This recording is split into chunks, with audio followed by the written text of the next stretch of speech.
So mga par, hindi nga po nagpatumpik-tumpik si Timothy Bradley at prangka na sinabi nito mga idol na mas pabor daw siya na mananalo si Mario Barrios kontra sa paborito na manalo na si Ryan Garcia sa paparating na bakbakan nila sa February 21. Isa sa mga rason ni Bradley mga idol na tinuturing nitong pinakamalakas na fighter si Mario Barrios sa 147 pounds. Hindi dahil mahusay ito sa bakbakan pero dahil malawak ang experience nito bilang isang fighter sa 147 pounds. Marami na daw nakalaban si Barrios ng mga bigatin sa 147 kagaya ni Manny Pacquiao, Keith Thurman, Tank Davis at Yordenis Ugas. At lahat daw ng fighter na to, mababang levelan daw si Ryan Garcia dito.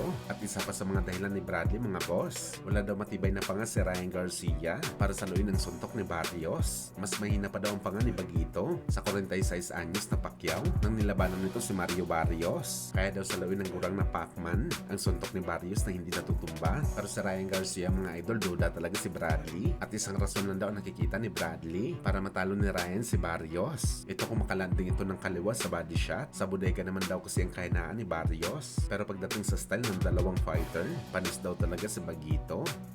Samantala tila ganun din ang reaksyon ni Bradley mga idol sa bakbakan ni Pondora at Keith Thurman. Pabor din siya mga idol na manalo si Pondora pero hindi ibig sabihin nito mga idol na hindi magaling daw si Thurman. Mahusay daw at matalino na fighter si Thurman pero merong limitasyon daw ang pagiging matibay ni Thurman sa bakbakan. Nakita niyo na daw ito mga idol sa laban kay Manny Pacquiao na muntikan na daw mag-quit si Thurman sa Pinoy Legend. At ang masama pa daw dito mga boss mahusay daw si Pondora na magpa-quit sa kalaban kagaya sa ginawa nito kay Temsu. Kaya delikado din ang pagdadaanan ni Thurman kay Pondora. Lalo pa daw kung hindi kaya makontrol ni Thurman ang distansya sa bakbakan kay Pondora. Kakain talaga ito ng maraming suntok.